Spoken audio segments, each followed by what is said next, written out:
நம்ம கடமையை கரெக்டாக செஞ்சு கரெக்டான பாத்துலேயே போயின்னு இருக்கிறது ஈஸி அப்படிங்கிறார்.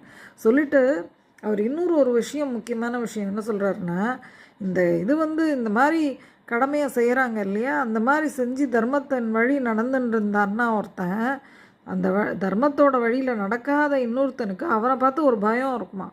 ஸோ அந்த மாதிரி அவர் சொல்கிறார். அதனால சோதனையெல்லாம் வரும், நம்மளுக்கு வராமல் இருக்காது நிச்சயமாக. ஒருத்தர் கரெக்டாக இருக்கணுங்கிறது இஸ் நாட் தட் ஈஸி, கொஞ்சம் கஷ்டம்தான். ரொம்ப நம்ம அதை டேக்கிள் பண்ண கற்றுக்கணும்.